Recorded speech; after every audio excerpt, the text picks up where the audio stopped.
Hello friends, मैं हूं ए सिंह और आप देख रहे हैं YouTube channel A Singh chemistry. आज हम लोग बात करेंगे 12 के फर्स्ट चैप्टर सॉलिड स्टेट में name of basic unit cell, मतलब आधारभूत एकक कोशिका का नाम। आप देख रहे बच्चे लोग, आधारभूत आधारभूत एकक कोशिका का नाम। नाम से पहले हम लोग ये बात करें कि इसमें total number of basic unit cell 7 होता है। इसमें बच्चे लोग 7 आधारभूत एकक कोशिका होता है, जिसमें हम लोग बात करेंगे सातों का, लेकिन मेन पढ़ाई करेंगे हम लोग केवल फर्स्ट का। आप देख रहे हैं यहाँ पे कि ये 7 यूनिट सेल कौन कौन सा है, 7 यूनिट सेल। तो सबसे पहले हम लोग देख रहे हैं बच्चे लोग, यहाँ पे क्यूबिक यूनिट सेल है। क्यूबिक यूनिट सेल, यहाँ पर इसको हिंदी में बोलते हैं घनीय एकक कोशिका। आप सभी बच्चे ध्यान देंगे, घनीय एकक कोशिका क्यूबिक यूनिट सेल को हिंदी में बोला जाता है। सेकेंड नंबर, मतलब दूसरा नंबर है क्यूबिक के बाद टेट्रागोनल यूनिट सेल।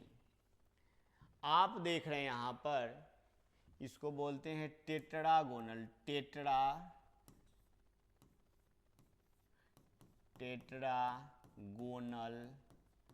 एकक कोशिका। ऑर्थोरॉम्बिक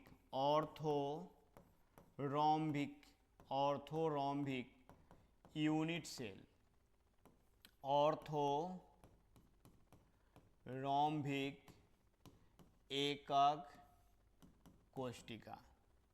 मोनोक्लिनिक यूनिट सेल, एकंताक्ष एकक कोशिका। Triclinic unit cell, त्रिसमन्ताक्ष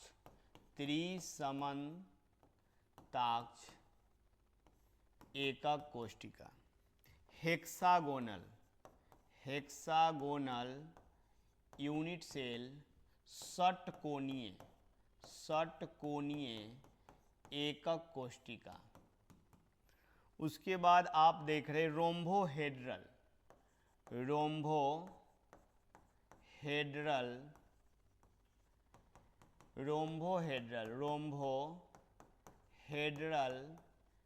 unit cell एकक कोशिका। बच्चे लोग, सातों जो है हम लोगों को नाम याद रहना चाहिए, लेकिन हम लोग पूरा डिटेल पढ़ाई करेंगे एक का, क्यूबिक यूनिट सेल, लेकिन इसके और प्रॉपर्टीज की चर्चा करेंगे। पहले आप इतना हमको अच्छा से रिवीजन करके सुनाएंगे, मतलब आप रिवाइज कर लेंगे। तो ये जब क्यूबिक यूनिट सेल टेट्रागोनल है, तो हम लोग यहाँ पर ये जो 7 देख रहे हैं, यह बेसिक यूनिट सेल। एक ब्राह्विया साइंटिस्ट हैं, उनके अकॉर्डिंग 14 है, 14 है, और कल्पना कर रहे हैं तो उसके अनुसार 32 है, लेकिन 7 इसी का हम लोग नाम देख रहे हैं बच्चे लोग। तो क्यूबिक यूनिट सेल में क्या है कि हम क्यूब कैसे बनाएंगे। तो बच्चे लोग ध्यान दीजिएगा, ये जो क्यूब हम बना रहे हैं यहाँ पे, मतलब घन जो बना रहे हैं, तो यहाँ से यहाँ की डिस्टेंस a है, यहाँ से यहाँ का डिस्टेंस b है, यहाँ से यहाँ का डिस्टेंस c है, तो a बराबर b बराबर c है। तो यहाँ पर ये जो लाइन है, इसको हम लोग एज लेंथ बोलते हैं। तो इसमें एज लेंथ की भी बात करनी है, इसमें जो है इसका एंगल की भी बात करना है, फिर इसके एग्जाम्पल की भी बात करना है। तो बच्चे लोग ध्यान दीजिएगा, इसमें जो क्यूब की जो हम लोगों ने यहाँ पे चर्चा किया है, उस क्यूब में तो a बराबर b और b बराबर c है। तो क्यूबिक में क्या लिखेंगे यहाँ पे, a बराबर b और b बराबर c। क्या है a बराबर b और b बराबर c? तो ये एज लेंथ है, इसको हिंदी में बोलते हैं कोर की लंबाई। तो हम लोग अगर ये सीरियल याद रखेंगे तो इसके कोर की लंबाई, डेट मीन्स एज लेंथ, आसानी से याद हो जाएगा। कैसे भाई? तो ऊपर से जो 3 है, आप देख रहे हैं क्या चीज, क्यूबिक है, टेट्रागोनल है, ऑर्थोरोम्बिक है, मोनोक्लिनिक, ट्राइकोनोनिक, हेक्सागोनल, रोम्बोहेड्रल की बात जो हम लोग कर रहे हैं। तो सबसे ऊपर देख रहे हैं ए बराबर बी और बी बराबर सी है, तो सबसे नीचे वाला भी क्या होगा, ए बराबर बी होगा और बी बराबर क्या होगा, सी होगा। लेकिन ऊपर से दूसरा नंबर और नीचे से दूसरा नंबर, ए बराबर तो बी होगा लेकिन बी बराबर सी नहीं होगा, इसमें भी ए बराबर बी होगा लेकिन बी बराबर सी नहीं होगा। तो 4 गो तो याद हो गया, ऊपर वाला और नीचे वाले का तीनों ए बी सी बराबर होता है, और ऊपर से सेकंड नंबर और नीचे से सेकंड नंबर पर ए बराबर बी होगा लेकिन बी बराबर सी नहीं होगा। बीच का जो 3 है वह ए बराबर बी बराबर सी कोई भी बराबर नहीं होगा, ए बराबर बी बराबर सी कोई भी बराबर नहीं होगा। ये बात हम लोग को याद रखना पड़ेगा। फिर इसका एंगल की भी बात है, तो इसमें अल्फा बीटा और गामा, अल्फा बीटा और गामा ये सब 90 डिग्री के बराबर होता है। तो हम लोग इसकी चर्चा आगे करेंगे, इसका भी और भी चर्चा करेंगे कि सबका एंगल क्या होता है, सबका एग्जाम्पल क्या होता है। लेकिन अभी तत्काल इतना ही सीरियल में आपको याद रखना है। डिफरेंट बुक का स्टडी करेंगे तो देखेंगे कि यह सीरियल सेम नहीं रहता है, लेकिन यह कोई ज़रूरी नहीं कि मैंने जो सीरियल लिखा वही लिखना जरूरी है, कोई भी सीरियल, लेकिन ये जो सीरियल मैंने बनाया इसके अकॉर्डिंग ये याद रखना आसान हो जाता है। तो बच्चे लोग आगे हम लोग बात करें name of basic unit cell and Bravais. तो name of basic unit cell की तो चर्चा हम लोग कर चुके हैं। ब्रावियास के अकॉर्डिंग 14 होता है, इसकी भी डिटेल हम लोग बाद में करेंगे जब हम लोग को ये पता हो जाएगा कि ये यूनिट सेल क्या है, ये कैसे होता है, ये क्या स्ट्रक्चर होता है, उसके बाद हम लोग ब्रावियास की चर्चा करने वाले हैं। तत्काल हम लोग बात करें क्यूबिक यूनिट सेल की, तो पूरा ये चैप्टर जो है क्यूबिक पर ही आधारित है। बच्चे लोग ध्यान दीजिएगा, क्यूब बनाने का सबसे आसान तरीका है, बहुत बार आपको बनाना पड़ेगा, इसलिए आप समझेंगे। पहले ऐसा लाइन बनाएंगे, फिर इसके आधा पर से यहाँ पर एक ऐसा लाइन बनाएंगे और इसको प्रत्येक कॉर्नर को यहाँ पर ध्यान देंगे, ऐसे मैंने मिला दिया। आप देखिए बच्चे लोग क्यूब की तरह दिखने लगा, और इस क्यूब में क्या है, यही है क्यूबिक यूनिट सेल। क्यों बच्चे लोग, तो यहाँ के यहाँ से डिस्टेंस जो है यह a है, और यहाँ से यहाँ का जो डिस्टेंस है यह b है, और यहाँ से यहाँ का जो डिस्टेंस क्या है c है। तो यहाँ इसको एज लेंथ बोल रहे हैं, तो a बराबर b बराबर c, मतलब लंबाई चौड़ाई ऊंचाई तीनों बराबर है। यहाँ पे अल्फा बीटा और गामा, अल्फा बीटा और गामा ये सब 90 डिग्री के बराबर है। तो इसको हम लोग क्या बोलते हैं, क्यूबिक यूनिट सेल। हम कह सकते हैं कि वह एकक कोष्टिका, इसको हिंदी में बोलते हैं बच्चे लोग घनीय एकक कोष्टिका। घनीय एकक क्या है, कोष्टिका। तो ये घनीय एकक कोष्टिका क्या है, तो हम इसको लिख सकते हैं कि वह एकक कोष्टिका, वह एकक कोष्टिका जिसके प्रत्येक कोर की लंबाई, प्रत्येक कोर की लंबाई मतलब एज लेंथ बराबर होता है एवं प्रत्येक कोण समकोण होता है, प्रत्येक कोण समकोण होता है, अर्थात 90 डिग्री के बराबर होता है। तो वह घनीय एकक कोष्टिका, वह घनीय एकक कोष्टिका कहलाता है। आप देख रहे हैं यहाँ पर कि मैंने यहाँ पर बनाया घनीय एकक कोष्टिका, और इसका डिफिनीशन ये समझे आपने कि यहाँ पे प्रत्येक कोण जो होगा बराबर होगा और प्रत्येक एंगल 90 के बराबर होगा, तो उसको आप क्यूबिक यूनिट सेल बोलते हैं। बच्चे लोग अब देख रहे हैं classification of cubic unit cell. लेकिन classification of cubic unit cell से पहले मैं आपसे एक चर्चा कर लेना चाह रहा हूं कि analysis of cubic unit cell. बच्चे लोग एनालिसिस, आप देख रहे हैं यहाँ पर analysis of cubic unit cell, इसको हिंदी में क्या बोलते हैं, तो आप देख रहे हैं बच्चे लोग घनीय एकक कोष्टिका की जांच। आप देख रहे हैं यहाँ पर घनीय एकक कोष्टिका, घनीय एकक कोष्टिका का स्टडी बोल सकते हैं या जांच बोल सकते हैं। मतलब वह क्या क्या उसमें कंपोनेंट प्रेजेंट होता है। तो बच्चे लोग ध्यान दीजिएगा, यहाँ पर आप देख रहे हैं क्या चीज़, यह जो मैंने बनाया क्यूब है। क्यों क्यूब है, मैंने अभी आपको समझाया है कि यहाँ पर ए है और फिर यहाँ से यहाँ का डिस्टेंस भी क्या है, ए है। तो आप देख रहे हैं बच्चे, यहाँ के यहाँ डिस्टेंस क्या है, बी है। आप देख रहे हैं इसको भी हम ए ही मान रहे हैं। तो ए है, ये भी ए है। मतलब ए लिखने का क्या मीनिंग कि तीनों इक्वल है, तो हम इसको बी भी बोल सकते हैं, इसको सी भी बोल सकते हैं, और यहाँ लिख सकते हैं ए बराबर बी बराबर क्या है, सी।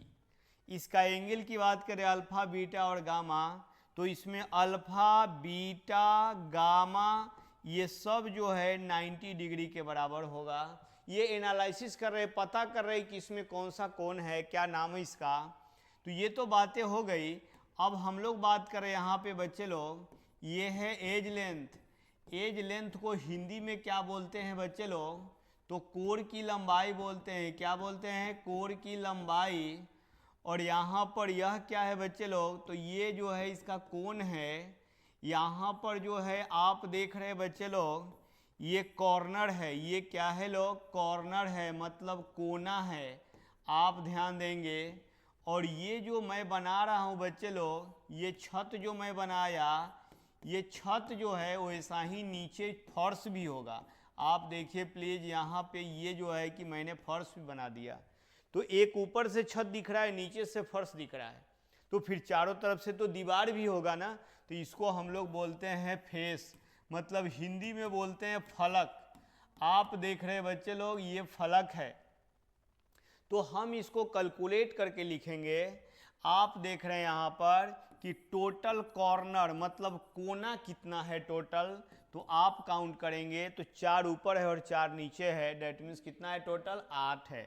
तो कोना यहाँ पे कितना है, 8। उसके बाद आप बात करें, ये जो है एज लेंथ, ये कोण की लंबाई कितना है, तो आप देख रहे हैं बच्चे लोग, इस रूम में 1 2 3 और यहाँ पे 4, ऊपर 4 और नीचे 4, फिर 4 गो ऐसे ऐसे। तो आप देख रहे हैं टोटल जो है कि यहाँ पे बात करिए 1 2 3 4, ये 5 6 7 8 9 10 11 और यहाँ पे 12। मतलब एज लेंथ टोटल कितना है बच्चे लोग, एज लेंथ मतलब आप कह सकते हैं कोण की लंबाई टोटल कितना है, 12 है। और यहाँ पे फलक, तो 4 गो ऊपर, एक ये फलक जो है ऊपर और एक फर्श नीचे, और चारों साइड से दीवार 4। मतलब आप देख रहे बच्चे लोग, फेस जो है, फलक जो है यहाँ पर कितना है, तो फलक टोटल 6 है।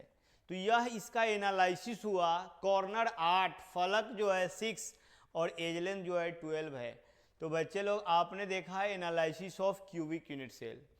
फिर बात करें हम लोग यहाँ पे, ये next classification of cubic unit cell. मतलब क्या है, घनीय एकक कोष्टिका का वर्गीकरण। घनीय एकक कोष्टिका, घनीय एकक कोष्टिका का वर्गीकरण। तो बच्चे लोग ध्यान देंगे कि इसका वर्गीकरण कैसे होगा।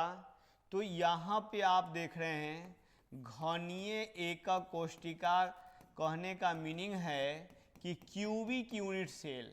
आप देख रहे हैं यहाँ पर क्यूबिक यूनिट सेल में यह 2 टाइप का होगा, एक होगा प्रिमिटिव और दूसरा होगा नॉन प्रिमिटिव। हम कह सकते हैं इसको simple cubic unit cell, S से सिंपल, सी से क्यूबिक यूनिट सेल, और दूसरा कह सकते हैं centred, centred cubic unit cell, centred cubic unit cell. आप कह सकते हैं इसको हिंदी में सरल घनीय, सरल घनीय एकक कोष्टिका, सरल घनीय एकक कोष्टिका। और यहाँ पर यह है केंद्रीय घनीय एकक कोष्टिका, केंद्रीय घनीय एकक कोष्टिका। तो कहने का मीनिंग है कि क्या इतना ही क्लासिफिकेशन है, तो नहीं, और भी है इसमें, तो और नहीं है। सेंटर्ड में हम लोग 3 टाइप से क्लासिफिकेशन करेंगे बच्चे लोग। आप देख रहे हैं यहाँ पर फेस सेंटर्ड, बॉडी सेंटर्ड और इंड सेंटर्ड। यहाँ पर बच्चे लोग फलक केंद्रीय, फलक केंद्रीय घनीय, फलक केंद्रीय घनीय एकक कोष्टिका, एकक कोष्टिका, मतलब इसको बोलते हैं FCC। F से फेस, C से सेंटर्ड, C से क्यूबिक। और उसके बाद देख रहे हैं बच्चे लोग अंतः केंद्रीय, अंतः केंद्रीय घनीय एकक कोष्टिका। घनीय क्या है? एकक कोष्टिका। और दूसरा, ये तीसरा नंबर में आप देख रहे हैं बच्चे लोग अंत्य, अंत्य केंद्रीय घनीय एकक कोष्टिका, केंद्रीय घनीय एकक कोष्टिका। तो बच्चे लोग मैंने यहाँ पे क्लासिफिकेशन किया यहाँ पर क्यूबिक यूनिट सेल का, कैसे घनीय एकक कोष्टिका 2 टाइप का, एक तो सरल घनीय एकक कोष्टिका और दूसरा जो है केंद्रीय घनीय एकक कोष्टिका। केंद्रीय घनीय एकक कोष्टिका को 3 पार्ट में बांटा, फलक केंद्रीय घनीय एकक कोष्टिका, अंतः केंद्रीय घनीय एकक कोष्टिका और अंत्य केंद्रीय घनीय एकक कोष्टिका। ठीक है बच्चे लोग, तो इसको अभी तक में किसी को अगर कोई दिक्कत हो तो आप जो है कमेंट करके पूछेंगे, और इसका जो है नोट्स के लिए इसमें आप कमेंट करके आप डिमांड करेंगे या कार्यालय में आके संपर्क करें। हिंदी और इंग्लिश दोनों का नोट्स फ्री में उपलब्ध है, आप ऑफिस टाइम में आए और यहाँ से प्राप्त करें। थैंक यू लोग।